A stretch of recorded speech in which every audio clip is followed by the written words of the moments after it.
नमोऽस्तु चन्द्रार्कमरुद्गणेभ्यः।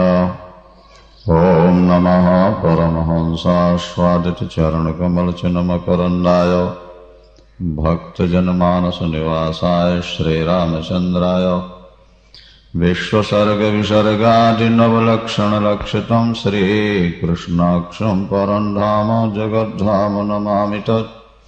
नारायणं नमस्कृत्य नरं चैव नरोत्तमं देवीं सरस्वतीं व्यासं ततो जयमुदीरयेत्।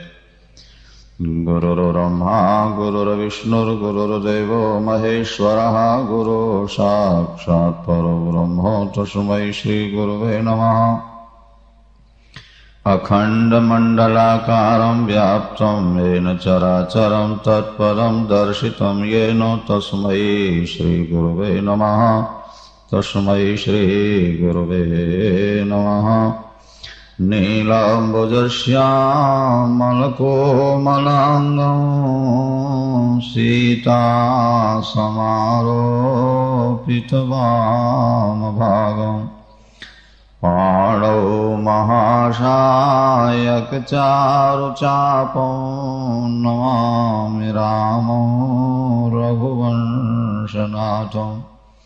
उल्लङ्घसिन्धो सलिलं सलीलं यः शोकबन्धुं जनकात्मजाया आदाय तेनैव ददाहलङ्कां नमामि तं प्राञ्जलिराञ्जनेयम्।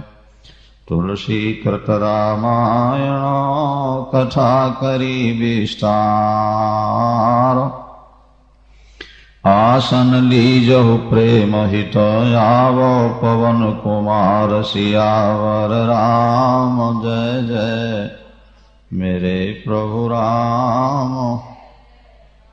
करो कल्याण जय जय राम। वर्णानामर्थसङ्घानां रसानां छन्दसामपि मङ्गलानां च कर्तारौ वन्दे वाणी विनायकौ। गोस्वामी जी रामायण प्रारंभ करने से पूर्व विघ्न विनाशक भगवान गणेश का स्मरण करते हैं।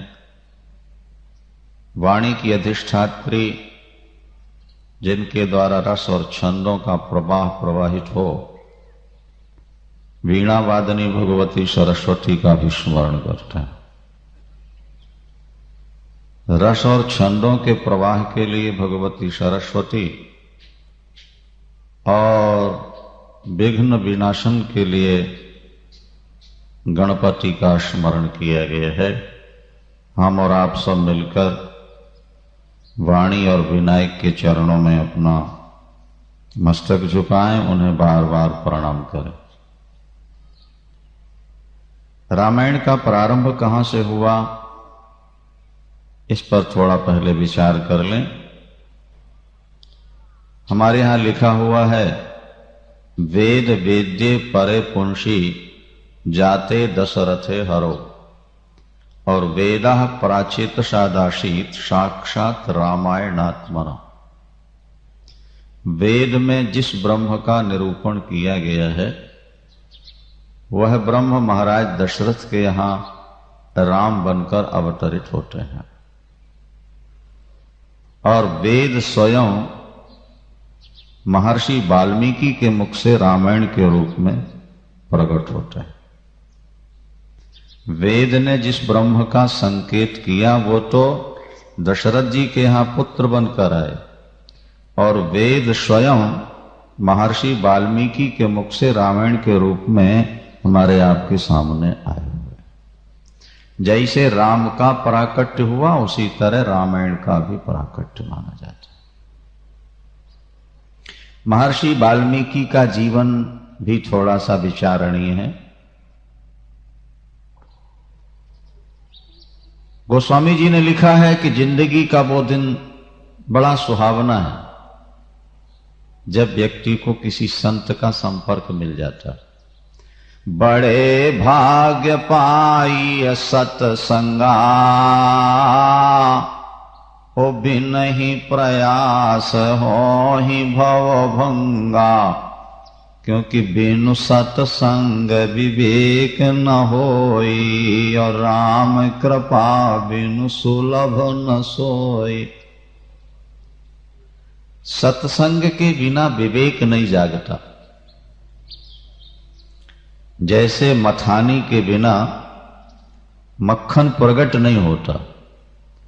दूध में मक्खन तो है, लेकिन उसे प्रकट करने के लिए यंत्र चाहिए, मथानी, रई रगड़ने वाली। तो जैसे मथानी के बिना मक्खन प्रकट नहीं होता, इसी तरह संत के मिले बिना जीवन में विवेक प्रकट नहीं होता। विवेक के लिए संत का संग बहुत जरूरी। रह गई बात परिवार की, तो परिवार का भरण पोषण तो पशु पक्षी भी कर लेते हैं। पशु भी संतान पैदा करता है, और पशु भी अपने संतान की व्यवस्था की चिंता करता है। चिड़िया गर्भवती होते ही घोंसला बनाना प्रारंभ कर देती है। हाँ, और अंडे पैदा होते ही सेकती है, और बच्चे निकलते ही स्वयं भूखी रहकर चोंच से दाना लाके उनके मुंह में डालने लगती है। तो जहां तक परिवार का प्रश्न है, वो तो पशुओं में भी देखा जाता है। फिर शास्त्र कहते हैं, क्या केवल इतने के लिए ही आपको मनुष्य का शरीर मिला है?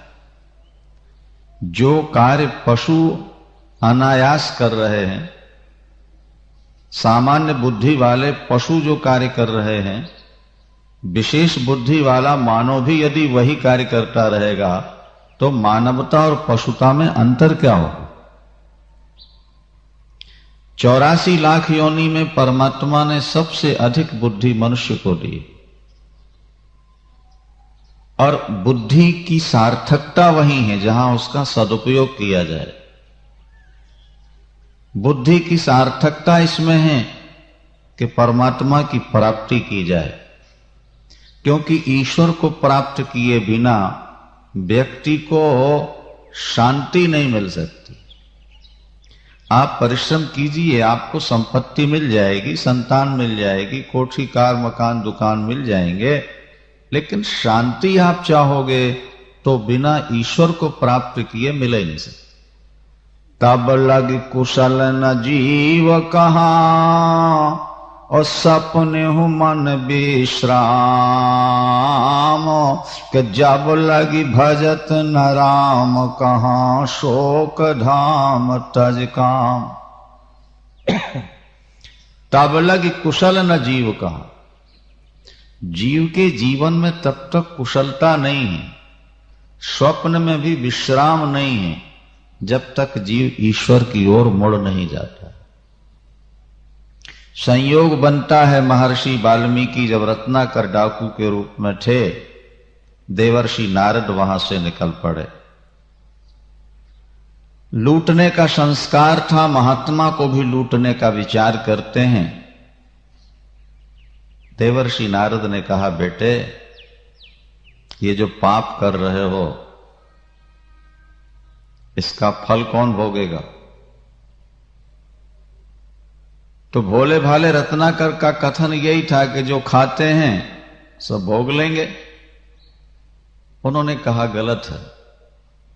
परिवार वाले तुम्हारी कमाई खा सकते हैं, तुम्हारे साथ नरक नहीं जाएंगे। परिवार का कोई सदस्य तुम्हारे पाप का भागीदार बनने को तैयार नहीं है। ऐसा कैसे हो सकता है? नारद जी ने कहा, पूछ के आओ। बात लंबी है, सार यही है कि जब वो गए और उन्होंने माता पिता पत्नी और पुत्र से पूछा कि मैं जो पाप कर रहा हूं तुम्हारे लिए, जब इसका फल भोगना होगा नरक में चल के, तो सब चलोगे कि नहीं? एक एक करके सबने नहीं कर दी कि हाँ नरक नहीं जाएंगे, हम पाप का फल नहीं भोगेंगे। कमाई जरूर खाएंगे लेकिन नरक नहीं जाए, दुख नहीं भोगे। तब देवर्षि नारद के वचन याद आए और वो आकर के चरणों में गिर गए। उन्होंने प्रार्थना की, गुरुदेव आपने मेरी आंखें खोल दी। अर्धरात आधी घड़ी आधी ते पुनियाद, तुलसी संगत साधु की कटे कोटि अपराध। सत्संगमहा दुर्लभो गम्यो मोघश्च, दुनिया में सत्संग दुर्लभ है और अगर मिल जाए तो व्यर्थ नहीं जाएगा, वो व्यर्थ नहीं जाता। जैसे राम का बाण व्यर्थ नहीं जाता, इसी तरह सत्संग, संतों का संग जीवन में कुछ प्रकाश दे जाता है। सियावर रामचंद्र, ध्यान दीजिए, आज के बाद पाप नहीं करूंगा। रत्नाकर की बुद्धि वहीं परिवर्तित हो गई। लेकिन गुरुदेव जो पाप हो चुके हैं उसका क्या होगा? बेटा राम नाम जपो। प्रभु के नाम में पापों को मिटाने की इतनी शक्ति है कि व्यक्ति जीवन में उतने पाप कर ही नहीं सकता। राम जप, ध्यान दीजिए। देवर्षि नारद कहकर चले गए और बुद्धि इतनी कमजोर थी कि वो राम नाम भूल गए। शास्त्र कहते हैं जो व्यक्ति ज्यादा पाप करता है या ज्यादा नशा करता है उसकी बुद्धि आगे चलकर कमजोर हो जाती। बुद्धिम लुम्पत यद द्रव्यम मादकम चो तदुच्यते। मादक पदार्थों का सेवन करने वाले की बुद्धि आगे चलकर कमजोर हो जाती। अधिक पाप करने वाले व्यक्ति की बुद्धि कमजोर हो जाती। जैसे दीपक जलता है ना, लालटेन जलती है, अगर उसकी बत्ती तेज कर दोगे तो शीशा जल्दी काला हो जाए। इसी तरह जब तुम ज्यादा पाप करोगे तो बुद्धि का शीशा कमजोर हो जाएगा, उसमें वस्तु तत्व को ग्रहण करने की शक्ति नहीं रह जाएगी। इसीलिए शास्त्र बार बार कहते हैं पापों से बचो। तस्मात् पापम न कुर्वीतो, धर्मशास्त्र का वचन है, ध्यान से सुनना है। तस्मात् पापम न कुर्वीतो पुरुषः संसितव्रतः पापम प्रज्ञाम नाशयति क्रियमाणम पुनः। अरे भाई, पाप से बचो। समझदार व्यक्ति पाप नहीं करते। हम करेंगे तो हमारा क्या बिगड़ेगा? किसी ने पूछा, बोले पापम प्रज्ञाम नाशयति। तुम्हारा पाप तुम्हारी बुद्धि को नष्ट कर देगा। और जिसका ड्राइवर शराबी हो उसकी गाड़ी सुरक्षित है? मानो जीवन का ड्राइवर तो उसकी बुद्धि है। अगर बुद्धि कमजोर हो गई तो जगह जगह ठोकरें खाए। ड्राइवर बढ़िया हो तो पुराने मॉडल गाड़ी को भी वो जैसे तैसे किनारे लगा देगा। शरीर बहुत बढ़िया होना जीवन की सफलता नहीं है, बुद्धि निर्मल होना ये जीवन की सफलता है। तो पाप से बुद्धि कमजोर इतनी अधिक हो चुकी थी महर्षि वाल्मीकि की कि वे राम भी भूल गए, राम कहने भूल गए। हाँ, और बार बार स्मरण करने के बाद याद आया तो राम नहीं बल्कि मरा याद आ गया। ये शायद गुरु मंत्र मरा दे गए और तब भी मरा मरा मरा मरा मरा मरा मरा मरा मरा जपते रहे। अच्छा, अपने राम नाम की विशेषता यह है कि इसको उल्टा सीधा कैसा भी जपो सीधा का सीधा ही रहता है। आप मरा मरा जपो, थोड़ी देर राम राम, अपने आप आपको पता लग रहा है। मरा मरा मरा मरा मरा मरा मरा मरा मरा मरा मरा मरा। तुलसी अपने राम को ये रीझ भजो या खीझ, उल्टो सूधो जामी है खेत परे को बीज। किसान तो खेत में अनाज फेंकता है, वो उल्टा सीधा कैसा भी पड़ जाए, अंकुर तो ऊपर आएगा और फल देगा। इसी तरह प्रभु का पावन राम नाम है, कैसे जपो वो तो आपका कल्याण करेगा। मरा मरा मरा मरा जपते समाधि सिद्ध हो गए। उनके शरीर में कीड़ियों ने मिट्टी चढ़ा दी। रत्नाकर का नाम वाल्मीकि इसलिए पढ़ा कि उनके शरीर पर बल्मीकि चढ़ गई। बल्मीकि कहते हैं जो कीड़ियां मिट्टी चढ़ा देती हैं ना, उसका नाम वाल्मीकि। और तब सप्त ऋषियों ने आकर के उनकी मिट्टी हटाई है और आकाशवाणी हुई है कि तुम सिद्ध हो चुके, पाप समाप्त। एक बार अपने शिष्य भरद्वाज के साथ वो गोमती स्नान करने जा रहे थे। ध्यान दीजिएगा जरा। मार्ग में एक पक्षी, जिसको संस्कृत में क्रौंच कहते हैं, हिंदी में उसको सारस भी कहते हैं। खेतों में रहता है एक सारस पक्षी, बगुले से थोड़ा बड़ा होता है, स्लेटी रंग का। वो पति पत्नी एक साथ रहते हैं हमेशा, एक मरे तो दूसरा भी मर जाता है, उनका इतना प्यार होता है। तो जिस समय वो क्रौंच पक्षी क्रीड़ा में रत है, उसी समय किसी बहेलिया ने नर को बाण मारा और वो नीचे गिरा, प्राण निकले। उसकी पत्नी मादा अपने पति की लाश के चारों ओर घूम घूम करके चीख रही थी, करुण क्रंदन कर रहे थे। महर्षि वाल्मीकि ने देखा, उनके आंखों से आंसू निकल पड़े।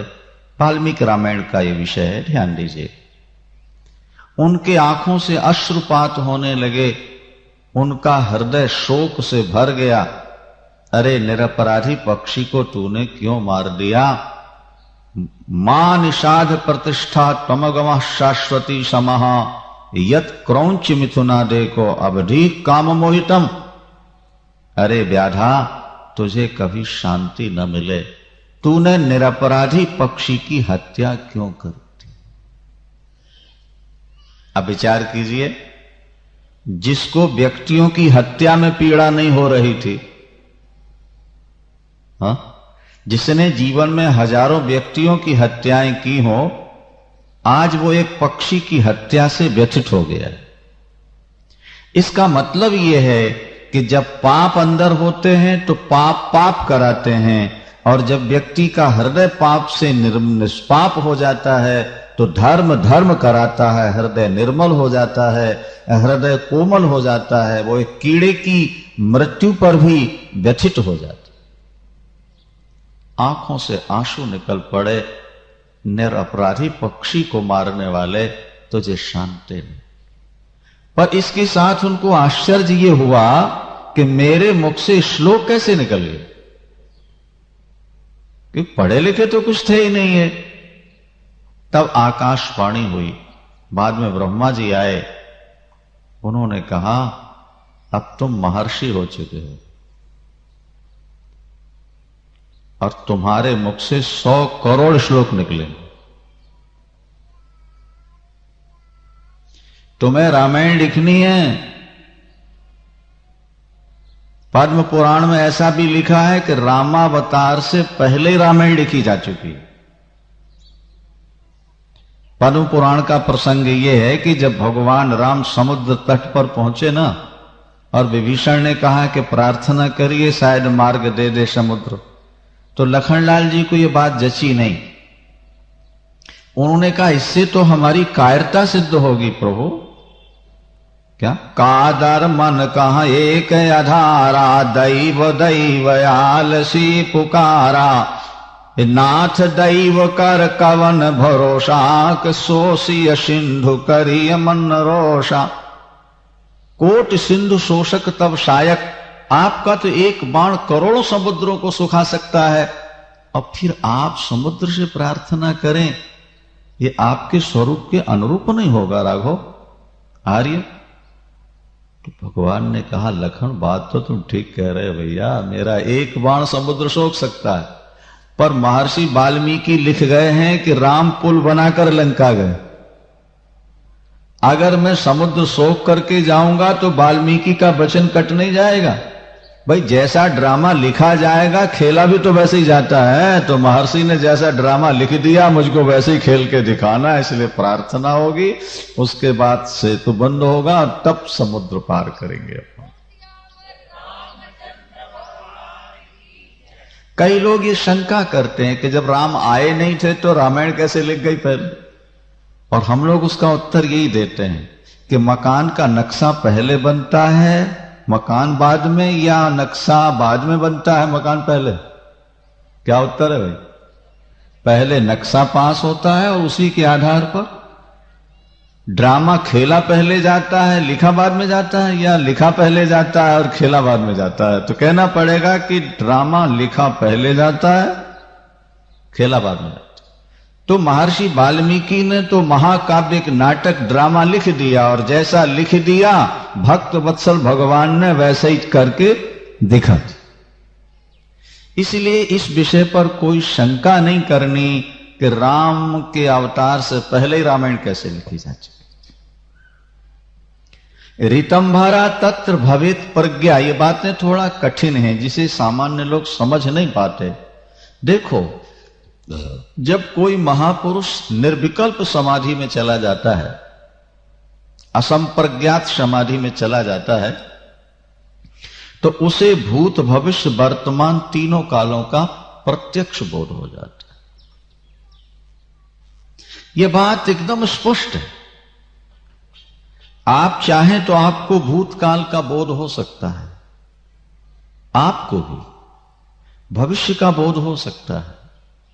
आवश्यकता है एकाग्र होने की, आवश्यकता है मन बुद्धि को केंद्रित करने। हम वो कर नहीं पाते, इसलिए हमको जानकारी नहीं हो पाती। महर्षि पतंजलि ने योग दर्शन में लिखा कि जब ऋतंभरा प्रज्ञा हो जाती है, धर्म मेघ समाधि जब सिद्ध हो जाए, तो वहां बुद्धि ऐसी होती है कि जिसमें गलत शब्द का प्रवेश ही नहीं होता। उस बुद्धि में जब संकल्प करेंगे तो वही बात प्रवेश करेगी जो सत हो। महर्षि वाल्मीकि ब्रह्मर्षि, उन्होंने रामायण की रचना की। लेखक हैं गणेश जी और वक्ता हैं महर्षि वाल्मीकि। 100 करोड़ श्लोक निकले। वाल्मीकि रामायण तो 24,000 श्लोकों की है, वो केवल 100 करोड़ रामायण का सार भाग है। और तुलसीदास जी की रामायण 10,000 चौपाइयों का संग्रह है, वो और भी संक्षेप में है। वही महर्षि वाल्मीकि कलियुग में तुलसी बनकर के प्रकट हुए। भविष्य पुराण में ये बात स्पष्ट लिखी है। भगवान शंकर ने पार्वती अम्बा से कहा है, वाल्मीकि तुलसीदासः कलौ देवी भविष्यति। हे प्रिय, कलियुग में महर्षि वाल्मीकि ही तुलसीदास के रूप में प्रकट होंगे। तुलसीदास जी के समकालीन संत हुए हैं नाभाजी।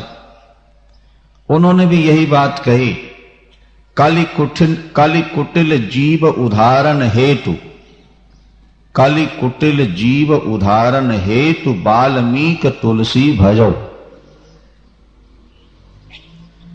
स्पष्ट है कि महर्षि वाल्मीकि ही तुलसीदास बन के आए। और जैसा मैंने अभी आपसे कहा कि अगर परमात्मा आपको संपत्ति अधिक दे दे, पुत्र और पत्नी दे दे, शरीर स्वस्थ रहे, तो ये भगवान की सामान्य कृपा है। और भगवान अगर दुख दे दें तो समझना ये भगवान की विशेष कृपा है। बोलो सियावर। ये उल्टा फार्मूला है थोड़ा सा, क्योंकि जिंदगी में अगर हमने ठोकर खाई न होती तो मोहन तुम्हारी याद कभी आई न होती। दुनिया में वही व्यक्ति आगे बढ़ा है जिसने जिंदगी में ठोकरें खाई। भगवान स्वयं कहते हैं, यस्या हमनुग्रहणामि हरिष्ये तद्धनम सनई करोमि बंधु विच्छेदम सत दुखे न जीवति।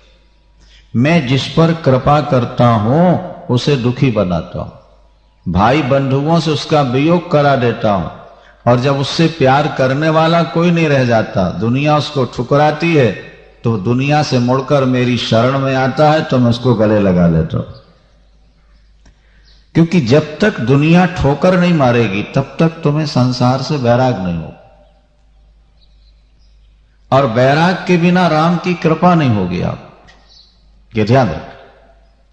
गोस्वामी तुलसीदास जी का जीवन भी संघर्षों से भरा हुआ जीवन।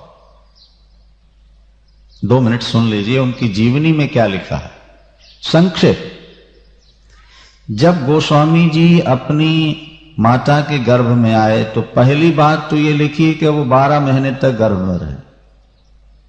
आमतौर पर बच्चे 9 महीने 9 दिन 10 दिन में हो जाते हैं, गोस्वामी जी 12 महीने रहे।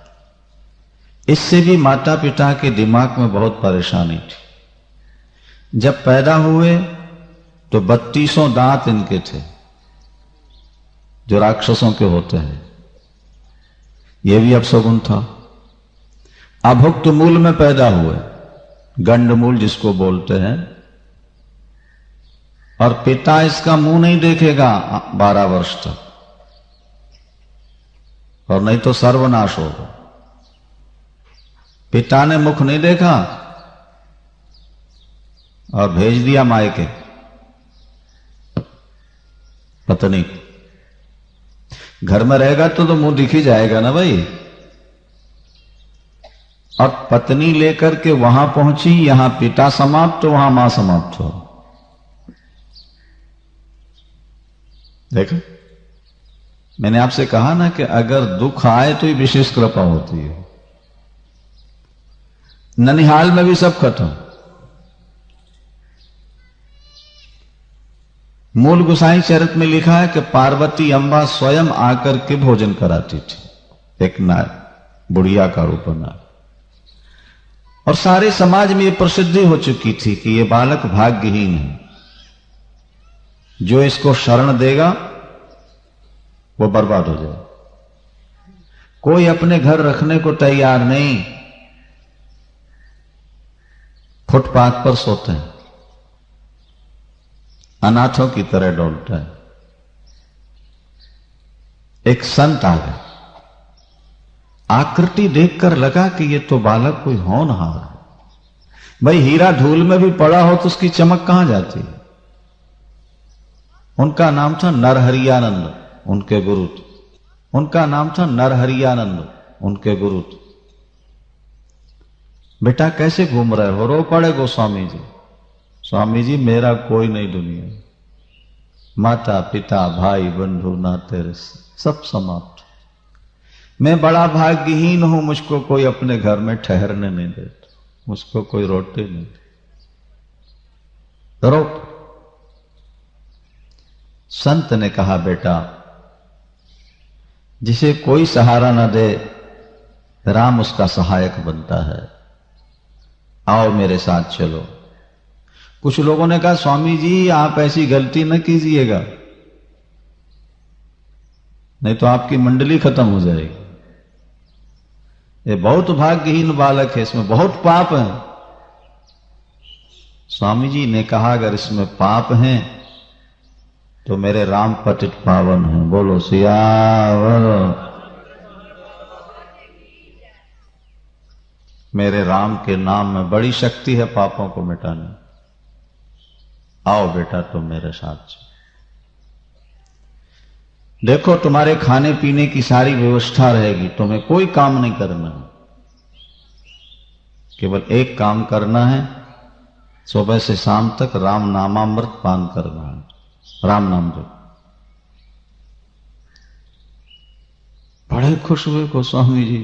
कहते ना डूबते को तिनके का सहारा।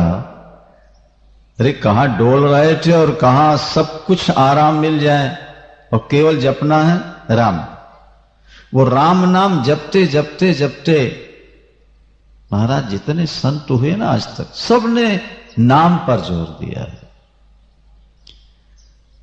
हरि का नाम जपो मन मेरे, नानक पावो सुख गणे। जिसने नाम प्रभु का जपा है जिसने नाम की कमाई कमा ली है वो लोक में और परलोक में सुखी रहता है। आप पैसा कमा करके लोक में भी सुखी नहीं रह सकते हो, परलोक की बात तो छोड़ दो। लेकिन जो नाम के सहारे जीते हैं वो लोक में भी सुखी रहते हैं और परलोक में भी सुखी रहा करते हैं। इसीलिए संपत्ति के साथ थोड़ा नाम की कमाई कमाना प्रारंभ करो, नाम रूपी धन संचित करो। गोस्वामी जी ने लिखा है, रे जीव जौलो तू राम नाम न जपिहे, रे जीव जौलो तू राम नाम न जपिहे, तौलो तू कहूं जाए तिहू ताप तप। तू कहीं चला जा, तुझे शांति नहीं मिले। अगर जीवन में शांति चाहिए तो परमात्मा की शरण ले लो भैया। गरीब कहे धनवान सुखी है, धनवान कहे सुख राजा को भारी, और राजा कहे चक्रवर्ती सुखी है, चक्रवर्ती कहे सुख इंद्र को भारी। तो इंद्र कहे चतुरानन सुखी हैं, चतुरानन कहे सुख विष्णु को भारी, और तुलसी जी जान विचार कहे सिया राम भजन बिन जीवो दुखारी। दुखिया नानक सब संसार, सोई सुखिया जिस नाम आधार। हरि का नाम जपो मन मेरे, रे मन प्रभु के नाम का सहारा दे। गोस्वामी जी ने राम का पावन नाम करोड़ों की संख्या में जप लिया और कोई कार्य ही नहीं था, और नाम ने सारे दोषों को मिटा दिया। बुद्धि निर्मल हुई। 15 वर्षों तक इन्होंने वेद वेदांग का अध्ययन किया और उसके बाद अपने गृह, अपने गांव में आ गए राजापुर। एक ब्राह्मण ने कन्या की शादी कर दी, रत्नावली नाम था उनका। तुलसीदास जी के पिता का नाम था आत्माराम और माता का नाम था हुलसी और पत्नी का नाम था रत्नावली। इनका भी स्मरण करो, जिनके माध्यम से गोस्वामी जी आए और जिन्होंने संसार को एक बहुमूल्य रत्न दिया। तुलसीकृत रामायण के बारे में लिखा है कि मन कामना सिद्धि नर पावा, और जो यह कथा कपट तज गावा। जो रामायण गाएंगे उनकी समस्त कामनाएं पूर्ण हो जाएंगी। जो गा न सके वो बोले कहां ही सुना ही अनुमोदन करही, तो भाव सागर गोपद इव तरही। अगर कह नहीं सकते तो सुन तो सकते हो। कहां ही सुन ही अनुमोदन करही, वो भाव बारिठ गोपद इव तरही। लिखा है कि जिस व्यक्ति ने विश्वास किया है रामायण पर, रामायण की प्रत्येक चौपाई मंत्र है, मंत्र है। मुनि दुर्लभ हरि भगत नरो, पावहि विनहि प्रयास, जे यह कथा निरंतर सुने मान विश्वास। जिन्होंने भगवत कथा विश्वास के साथ श्रवण की है, उनकी हर कामना पूर्ण हुई। उन्हें प्रभु की प्रेमा भक्ति प्राप्त होती है, जिससे मानव जीवन सफल हो जाए। गोस्वामी जी को पत्नी का प्यार मिला। एक बार तो गोस्वामी जी पत्नी के प्यार में डूब गए। वे 24 घंटे अपनी पत्नी के ही समीप रहते हैं। बहुत मजबूरी में ही कहीं जाते हैं, क्योंकि बचपन से आज तक तो प्यार मिला ही नहीं था। अगर कभी पत्नी को लेने उनका भाई आया है तो बहाना करके लौटा देते थे, और रत्नावली से आंसू भर के कहते थे गोस्वामी जी कि मुझे दुनिया में प्यार नहीं मिला था, ये पहली बार प्यार मिला है, मैं तुम्हारे बिना रह नहीं सकता। एक दिन तुलसीदास जी कहीं गए थे कि उनके भाई आए, घर में कोई बीमार था। रत्नावली जी ये कहकर चली गईं कि मैं प्रातःकाल आ जाऊंगी, पड़ोसियों को ऐसा संदेश देकर। और गोस्वामी जी जब लौटकर आए रात्रि में, पत्नी को नहीं पाया। पड़ोसियों ने बताया कि प्रातः काल ही वापिस आ जाएंगे, पर वे रात भर का वियोग नहीं सह सके। प्यार बड़ा विलक्षण होता है दुनिया में। एक एक मिनट भी वर्षों जैसे मालूम होते हैं वियोग के। भयानक वर्षा हो रही है, आंधी और तूफान, बिजली कड़क रही है, अंधेरी रात और बीच में यमुना। गोस्वामी जी अपने को रात भर रोक नहीं पाए, उसी समय चल पड़े। पत्नी से मिलने के लिए उस समय चल पड़े। रास्ते में कीचड़ है, सांप बिच्छू, रात्रि के जानवर। वृंदावन बिहारी लाल की सीताराम सीताराम सीताराम सीताराम सीता।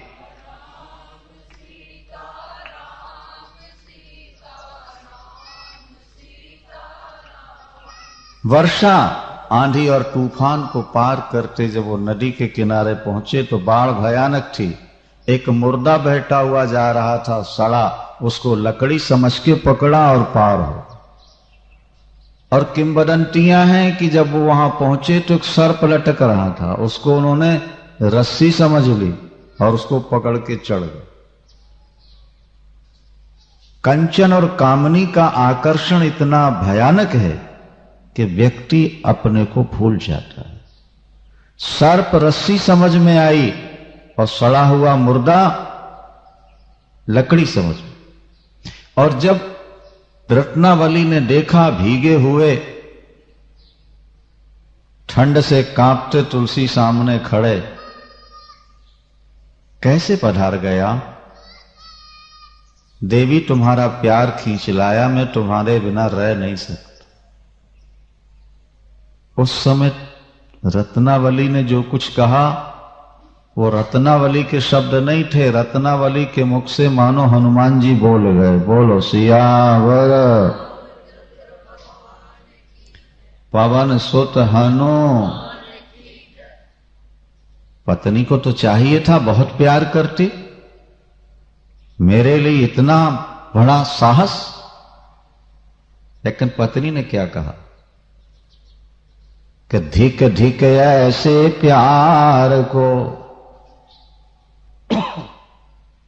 बात पर ध्यान दें आप लोग। धिक धिक ऐसे प्यार को, अरे कहा कहूं मैं नाथ, लाज न लागत आपको दौरे आए साथ।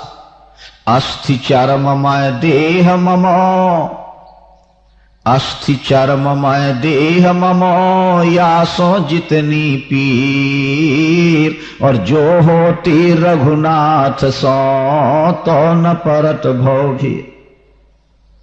इस हाड़ मांस के पुतले से आपने जितना प्यार किया गोसाई जी, अगर इतना प्यार प्रभु राम से कर लेते तो आवागमन का चक्र मिट जाता। ये शरीर तो मिट्टी का पुतला है, सड़ी हुई लाश दिखाई उसने। ये सुंदर लगने वाला, कभी सुंदर लगने वाला ये पुरुष आज कितना भयानक दिख रहा है, जिसको पकड़ के बह के आए चन्ना। अंत में यही तो शरीर की स्थिति है। भागवत में लिखा है कि शरीर की अंत में 3 में से कोई एक स्थिति होती है। क्रमि विट भस्म निष्ठांतम क्वेदम तुच्छ कलेवर। शरीर छूटने के बाद अगर इसको जलाया न गया, दफनाया न गया, तो जानवर खाएंगे और दूसरे दिन विष्ठा बन जाएगा। ये हमारा आपका शरीर छूटने के बाद जानवर खा जाए तो दूसरे दिन विष्ठा, और दफना दिए जाए तो कीड़े बिलबिलाएंगे, कीड़े कीड़े होंगे। और जला दिया गया तो थोड़ी सी भस्मी राख बन जाए। तीनों ही तो शरीर की स्थितियां हैं। आज क्रीम पाउडर लगा लगा के तुम कितनी सुंदर बन जाओ, लेकिन आत्मा निकलने के बाद तो इसको कीड़े, भस्मी या मैला बनना है। इससे इतना ज्यादा प्यार न करो। प्यार करना है तो परमात्मा से। तुलसीदास के आंसू निकल पड़े, उनका रोम रोम खड़ा हो गया। ये मेरी पत्नी के शब्द नहीं है, ये मेरे प्रभु ही मुझको सावधान कर रहे हैं। बस वही प्रणाम किया, मानसिक रूप से पत्नी को प्रणाम किया और वापिस लौट पड़े, ये कहते हुए, रत्नावली तुमने मुझे जगा दिया। बड़ा भाग्यवान वो पुरुष है जिसकी पत्नी पति को सावधान करती रहती। अब मैं राम के लिए रोऊंगा, जैसा तेरे लिए रोया अब राम के लिए रोऊंगा। प्रयाग में आके कपड़े उतार दिए, लंगोटी लगाई और संन्यास ले त्याग। अब बड़ी लंबी कहानी है। काशी में वो रामायण की कथा सुनाने लगते हैं।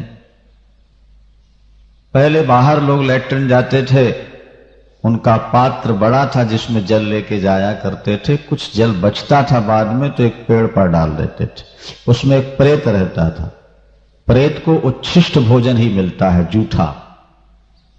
शुद्ध पवित्र पानी नहीं पी सकता, शुद्ध पवित्र प्रेत भोजन नहीं कर सकता।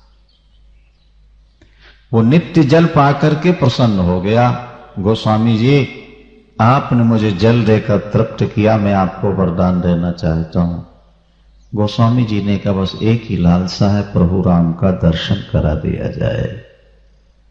प्रेत ने कहा कि अगर मैं करा सकता तो क्या प्रेत बन के रहता, मैं मुक्त न हो गया होता। धन संपत्ति औलाद चाहो तो मैं दे सकता। उन्होंने कहा इसकी लालसा नहीं। एक भरोसो एक बल, एक भरोसो एक बल, एक आस विश्वास, एक राम घन श्याम हितो चातक तुलसी। तो आपकी रामायण में हनुमान जी आते हैं कोढ़ी का रूप बना करके और जूतों के पास बैठे रहते हैं। सबसे पहले आ जाते हैं और सबसे बाद में जाते हैं।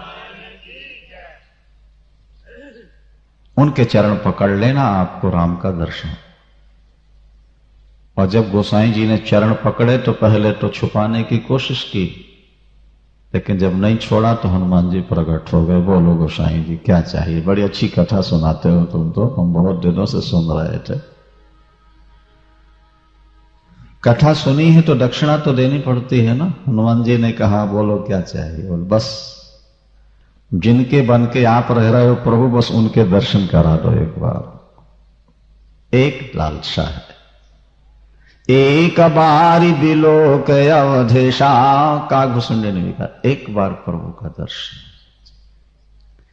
हमने कई बार आपसे कहा कि प्रत्येक प्राणी में पुत्र की, धन की, मान और सम्मान की लालसा रहती है। भाग्यवान वो व्यक्ति है जिसे भगवत दर्शन की लालसा हुआ करती, और वो लाखों करोड़ों में कोई एक होता है। हिंदुस्तान की हर जमीन पर केसर पैदा नहीं हो सकती, वो कश्मीर में होती। हर हाथी के मस्तक पर मुक्ता नहीं होती, और हर जंगल में चंदन के वृक्ष नहीं होते।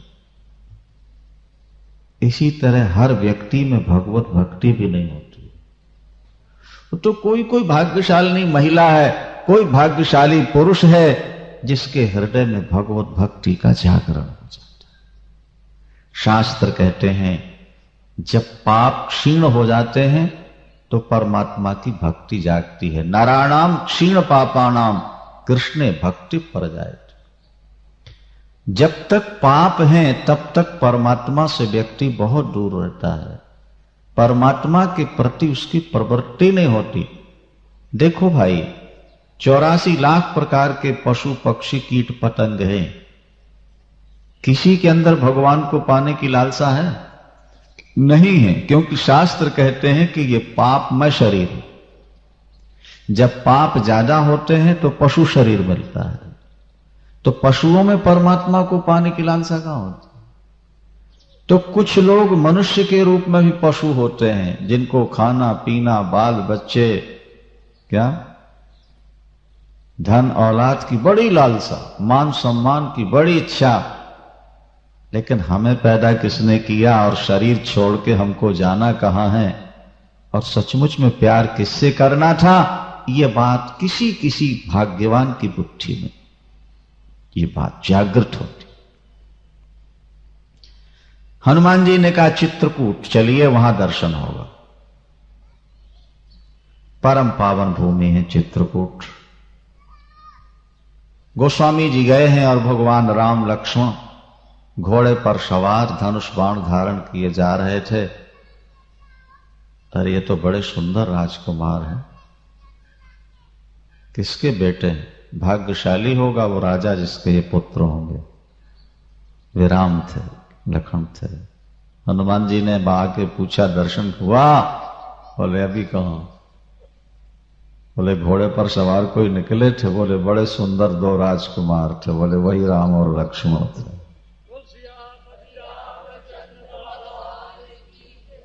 बहुत रोए, मैं भाग्यहीन था, एक अवसर और दिला दीजिए। अच्छी बात है, प्रयास। मौनी अमावस्या माघ की मेला लगता है वहां। गोस्वामी जी मंदाकिनी स्नान करके चंदन घिस रहे हैं, आंखें बंद हैं, आंसू भरे हुए हैं। बस यही था कि प्रभु एक बार, सिर्फ एक बार कृपा कर दो राम, इस समय पर मैं अनाथ हूं, आपके लिए मैंने दुनिया छोड़ दी है, तो एक बार तो सहारा दे दो। मुझे कैसे पता लगे कि मेरे राम ने मुझे स्वीकार कर लिया है? नहीं, इतने में मीठी आवाज आई, बाबा चंदन। गोस्वामी जी ने कटोरी सरका दी। उनको क्या पता चंदन मांगने वाला कौन। प्रभु चंदन लगा रहे। हनुमान जी ने सोचा फिर चूका जा रहा है बाबा दुख, अब पछताएगा बाद में। तब तोता बन के बोले, चित्रकूट के घाट में अरे भाई संतन की भीड़, तुलसीदास चंदन घिसे तिलक देत। रघुवीर बस इतना सुनते ही आंख खुल गई। भगवान राम का दिव्य दर्शन हुआ। साष्टांग चरणों में प्रणाम भगवान का।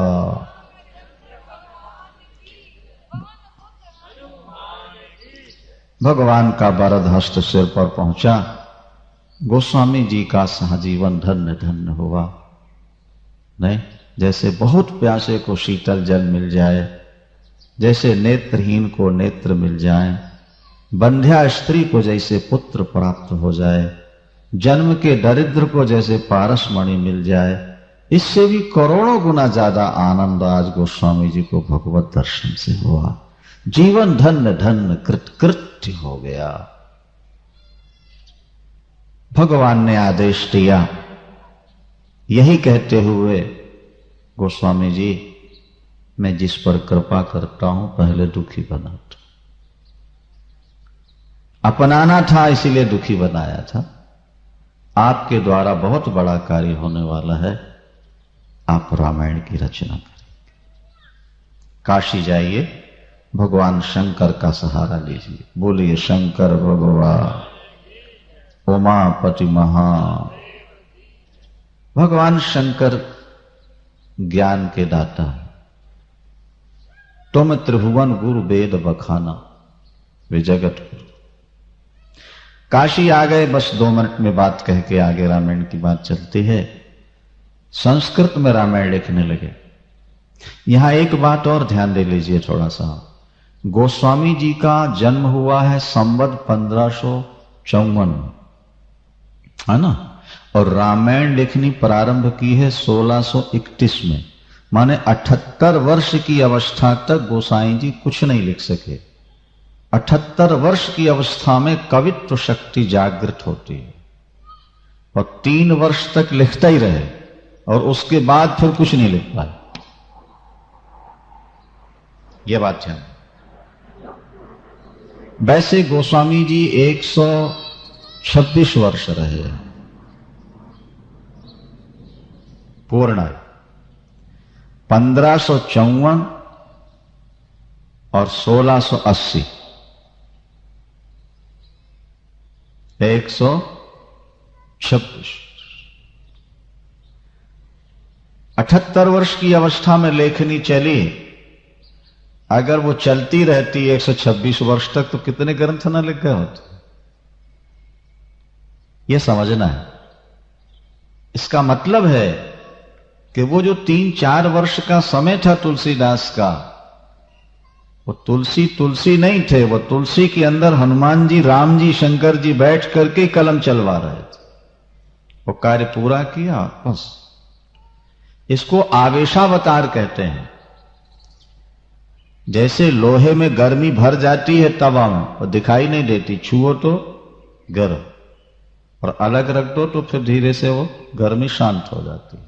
इसी तरह कभी कभी किसी महापुरुष में भगवत तत्व का, भगवत स्वरूप का आवेश होता है। वो दिखाई नहीं देता, प्रवेश हो जाता है, और उस प्रवेश काल में वो बहुत बड़े बड़े कार्य कर जाते हैं और चले।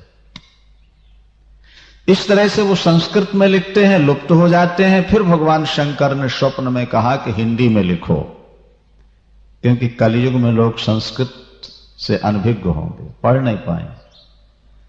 लेकिन मेरी हिंदी की रामायण की कीमत कौन करे, कदर क्या हो, सम्मान क्या हो। भगवान शंकर ने कहा हमारा आशीर्वाद है, हुई है सम साम ऋचा सफला। जैसे साम वेद की ऋचाएं गाई जाती हैं, इसी तरह घर घर आपकी रामायण गाई जाएगी, और जो गाएंगे उनकी कामनाएं पूर्ण होती रहेंगी। हमारा आशीर्वाद है। तब हिंदी में रामायण की रचना पूर्ण की, और पूर्ण करने के बाद फिर बड़ा विरोध हुआ है। एक मिनट समझ, काशी के पंडितों ने इसका बहुत विरोध किया है। और तुलसीदास जी का कहना यह था कि कवि न हो नहीं चतुर कहावो, अरे कवित विवेक एक नहीं मोरे, के सत्य कहो लिखी कागद कोरे। इस शंभु प्रसाद सुमति ही हुलसी, रामचरित मानस कवि तुलसी। ये तो भगवान शंकर की कृपा से कुछ निकला है। अच्छा, तो भगवान शंकर की कृपा से हुआ, तो भगवान शंकर साक्षी दे दें तो कहते हैं विश्वनाथ मंदिर में सबसे नीचे रामायण, फिर पुराण, फिर धर्मशास्त्र, फिर दर्शन शास्त्र, वेद रखे गए। और रात्रि भर संकीर्तन हुआ। प्रातः काल जब वो दरवाजा खोला गया तो रामायण सबके ऊपर रखी थी और लिखा था सत्यम शिवम। कहते हैं एक व्यक्ति समाप्त हो चुका था, वो जा रहा, ले जाया जा रहा था। उसकी पत्नी ने आकर के प्रणाम किया, गोस्वामी जी के मुख से निकल गया सौभाग्यवती। रोई महाराज मेरा तो पति जा रहा श्मशान। उन्होंने कहा नहीं, अचानक निकला है तो पूर्ण होगा। उसको नीचे रखाया और भगवान राम का नाम लेकर के जल छोड़ा, जय श्री राम। अगर प्रभु आपके द्वारा आशीर्वाद दिलाया गया तो आप जानो। जैसे जल छोड़ा वो उठ करके बैठ गया और बहुत दिनों तक जीवित रहा। उसका जीवन धन्य धन्य। पंडितों ने भेजा काशी में गोस्वामी की रामायण लेकर गंगा में बहा दो। जल्लादों को पैसा दिया, गोस्वामी को मार दो और पुस्तक बहा दो। पैसे लेकर के जल्लाद रात्रि में गए मारने के लिए। विचित्र घटना थी। घास की झोपड़ी थी, अंदर गोसाई जी सो रहे थे। पैसे का लालच बड़े बड़े पाप करा देता है महाराज। लेकिन आश्चर्य हुआ कि जब वो पहुंचे जल्लाद तो देखा कुटिया के दोनों तरफ दो बालक खड़े हैं दरवाजे के पास, धनुष बाण हाथ में है और उनके शरीर से प्रकाश निकल रहा है। डर करके भाग।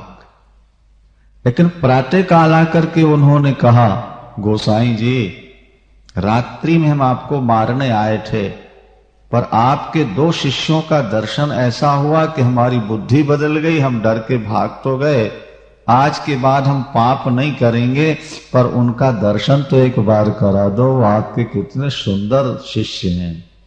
उन्होंने कहा भैया मेरे तो कोई शिष्य नहीं, मेरा कोई पहरेदार नहीं, हो सकता है मेरे प्रभु राम और लक्ष्मण ही मेरी रक्षा के लिए आ गए। कुटिया उजाड़ दी तुलसी ने और अपनी रामायण टोडरमल के भक्त थे उनके यहां रख करके यात्रा में, और अंत में संवत 1680 में काशी में ही गंगा के किनारे भगवान राम का नाम लेते लेते तुलसीदास जी ने अपना शरीर छोड़ दिया है। श्रावण शुक्ला सप्तमी को वो प्रकट हुए थे और श्रावण शुक्ला तीज को उन्होंने शरीर छोड़ दिया। क्या 126 वर्ष की पूर्ण आयु। तो रामायण समस्त कामनाओं को पूर्ण करने वाली। काली में कामधेनु रामायण, जैसे कामधेनु गाय सेवा करके जो मांगो मिलेगा, कल्प वृक्ष से जो मांगो मिलेगा, चिंतामणि पारस मिल जाए तो धन ही धन हो जाए, इसी तरह रामायण का पाठ कीजिए, रामायण की कथा सुनिए, आपका जीवन धन्य धन्य हो जाएगा। हमने अपने जीवन में अनेक लोगों को देखा जो नित्य रामायण का पाठ करते हैं और वे बहुत सुखी रहे, उन्हें हर प्रकार की सुख संपत्ति प्राप्त होती रही। सौभाग्य से कार्यक्रम यहाँ आयोजित हुआ है, आप लोग श्रद्धा से श्रवण करेंगे। बोलिए सियावर रामचंद्र की। आइए गोस्वामी जी रामायण प्रारंभ करते हैं। नौमी भौमवार मधुमासा। राम जन्म रामनवमी चैत्र में होती है ना, वही योग बना जो राम जन्म के समय बना था। संबत 1631 और कारों कथा हरिपद धर शीशा। संबत 1631 में रामनवमी मंगलवार का दिन था, तब गोस्वामी जी ने रामायण प्रारंभ की। अब आगे की बात सुनिए। गोस्वामी जी यद्यपि राम भक्त हैं, लेकिन वे सभी देवताओं की वंदना करते हैं। हमारे सनातन धर्म में पंचदेवोपासना अनादिकाल से चली आ रही। बहुत ध्यान दीजिएगा बात। पंचदेवोपासना जिसमें गणपति, सूर्य, भगवान विष्णु, शंकर और भगवती दुर्गा, कितने हुए? ये 5 हुए। किसी भी एक देवता में आपका मन लग जाए, आपको परम पद की प्राप्ति हो जाएगी। आप एक इष्ट बना लीजिए और पूजा सबकी करते रहिए। अगर पराम्बा भगवती दुर्गा आपकी इष्ट हैं, उनको प्रधान रूप में आप बैठाल दें, बाकी सबकी पूजा करें। भगवान राम आपके आराध्य हैं तो आप राम को प्रधान बना के बैठा लीजिए, बाकी दूसरा। हाँ देखो, गोस्वामी जी राम भक्त हैं, लेकिन जब वो रामायण लिखने लगे तो उन्होंने सभी देवताओं की वंदना की। देखो गणेश की वंदना की तो आपने सुना, सरस्वती और गणेश की। उसके बाद भवानी शंकर वंदे श्रद्धा विश्वास रूपिणौ याभ्याम विना न पश्यन्ति सिद्धा स्वांतस्थमीश्वरम। मैं भगवान शंकर और भगवती दुर्गा के चरणों में भी प्रणाम करता हूं। जब तक पराम्बा भगवती दुर्गा की कृपा न हो, जब तक भूत भावन विश्वनाथ भगवान शंकर प्रसन्न न हो, तब तक हृदय में स्थित परमात्मा का दर्शन नहीं होता है। भगवान शंकर अगर विश्वास है तो अंबा पार्वती श्रद्धा है। भगवती दुर्गा की आराधना करने से श्रद्धा बढ़ती है और भगवान शंकर की सेवा करने से आपका विश्वास बढ़ता है। जब श्रद्धा और विश्वास दोनों बढ़ जाते हैं तो हृदयस्थ परमात्मा का साक्षात्कार हो जाता है। इसके बाद भवानी शंकरौ वंदे श्रद्धा विश्वास रूपिणौ याभ्याम विना न पश्यन्ति सिद्धा स्वांतष्टमीश्वरम्। अपने गुरु की वंदना करते हैं।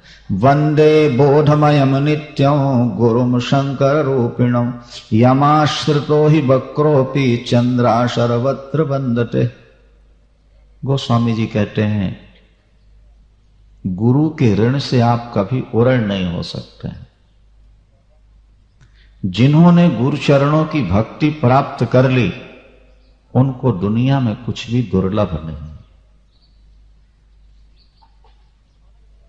गुरु जीवंत परमात्मा का स्वरूप है। गुरुर ब्रह्मा गुरुर विष्णु और गुरुदेवो महेश्वर। गुरु साक्षात पर ब्रह्म तस्मै श्री गुरु।